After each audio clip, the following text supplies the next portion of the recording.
As always, Sega will not approve products which contain one, material that encourages criminality of any kind. Isn't making a game and selling it that encourages a kid to point a gun at a television set and rewards his success or her success by increasing the firepower of the gun, encouraging criminality? I mean, we're all aware of this incredible outbreak of gun violence in our country. Is it responsible? Let me put it another way. Is it within the terms of the guidelines? Second, we must stop the glorification of violence in our society. This includes the gruesome and grisly video games that are now commonplace. It is too easy today for troubled youth to surround themselves with a culture that celebrates violence. We must stop or substantially reduce this, and it has to begin immediately.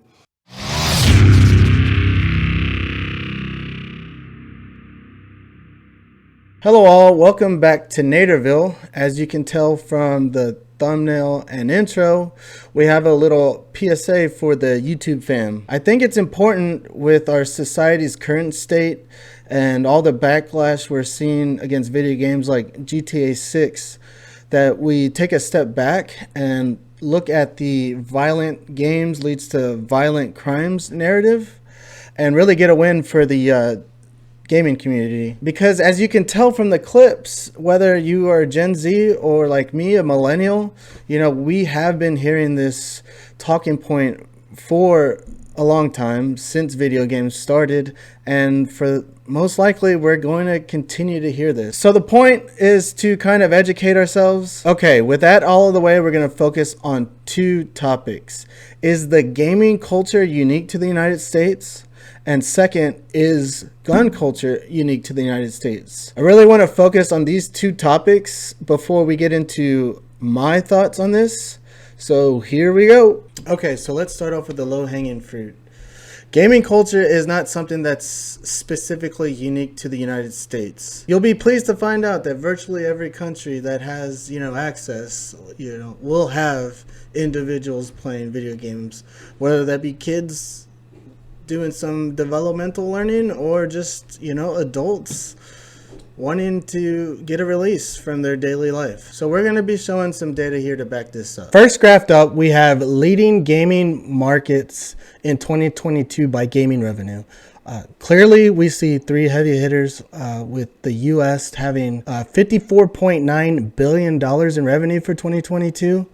We see China with $44 billion and Japan with $40 billion. As we look at the other countries on this list, I believe they would be more comparable with the top three, if not for population size and lack of, network infrastructure that, allows for gaming to happen. So the point of this data is to show that there are other countries.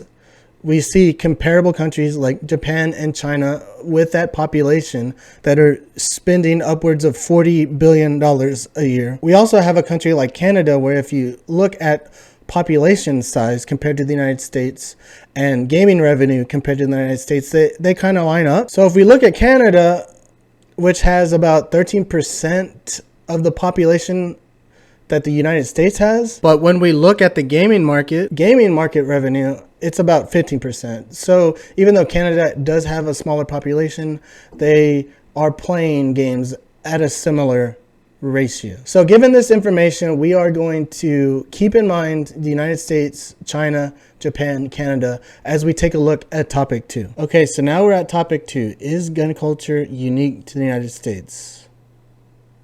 The United States is the only country in the world where civilian guns outnumbers the actual civilian count. That's it, and that's all for the topic. All jokes aside, because this is a serious topic, I just don't see how anyone can object to the idea that gun culture is unique to the United States. Again, as topic 1, we'll show some data to help us support this. So in this graph here, looking at high-income countries or territories with a population over 10 million, we see that the United States is clearly number 1. And unfortunately, the United States is number 1 for childhood deaths under the same criteria. All right, so we're also going to look at this article here because it has some interactive graphs. how the U.S. gun culture stacks up with the world. This first graph we have, how firearm ownership compares globally. Like we noted first, we said the United States is the only nation in the world where civilian guns outnumber people. We have China here, which was one of the countries we were looking at. So they have 3.6 firearms per 100 people.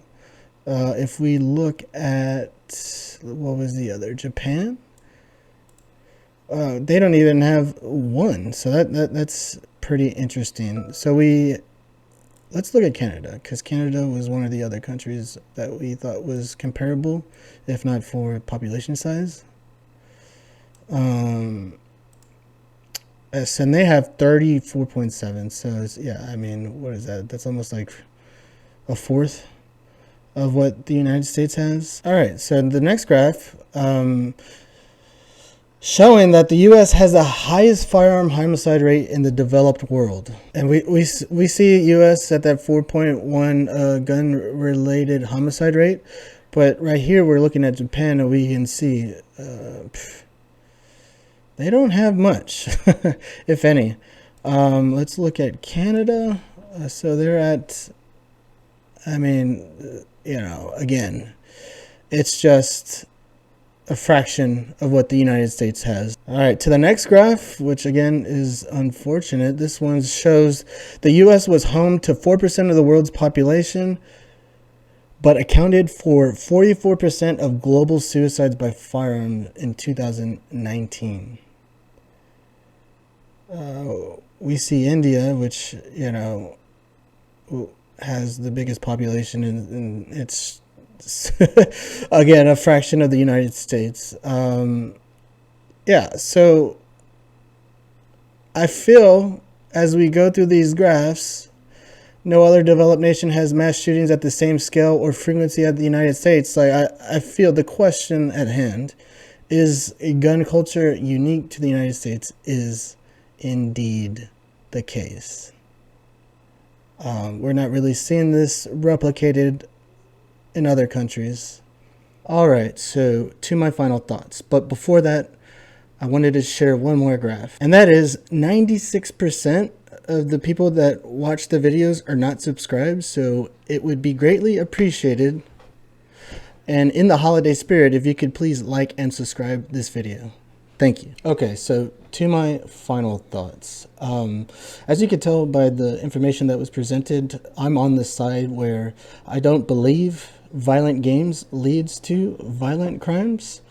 Based on like the topics that we covered, I feel like that clearly shows that. As we saw in topic 2, I mean, the United States has a lot of guns for its civilians. So I do think part of it is with government policy around this. I know the topic about common sense gun laws gets thrown around a lot, and I feel like that's where I'm at. Like, we do definitely need stricter guidelines in terms of acquiring guns, like background checks, calling family members, relatives to know the past of that individual, you know, if they're having mental episodes or having anger issues where they have habitual domestic violent episodes. Like, I believe that those are people that should not be able to own a gun, because the likelihood that they can use that gun for a violent crime is there. For example, there's studies that shown that the United States has more lax gun laws compared to other developed countries. And in that article that we were using to see those interactive graphs, they talked about how there was a mass shooting in Australia, and shortly after, they banned rapid fire rifles and shotguns and developed tougher licensing rules, which led to a 51% reduction in gun deaths over a decade after that mass shooting. And I think that has a lot to do with the gun culture in general. I know a lot of people hang their hat on the Second Amendment, and my opinion on that, I think would deserve its own video. But to put it lightly, the Constitution was written when it was written, right? So I do think we in 2023 have the capability to look beyond a piece of paper from 1776 to make better laws for our society, to have a better society. And so that's where I'm at. And here we are at the end of the video. You could share this with someone who is skeptical, about buying you or friends or family a video game that is a first-person shooter like Call of Duty, with the thought that maybe, oh, hey, I don't want to buy this for you. You might go shoot up XYZ. But that's not the case. And, if they look over some of the data, maybe they'll have a change of heart and get you that gift you wanted. So that's the end of the PSA. I hope you enjoyed. And if you did, again, please like and subscribe. I recently went on a field trip with my son to the Alamo. So that was very interesting. So I might make a video on that. But otherwise, later guys, and see you next time.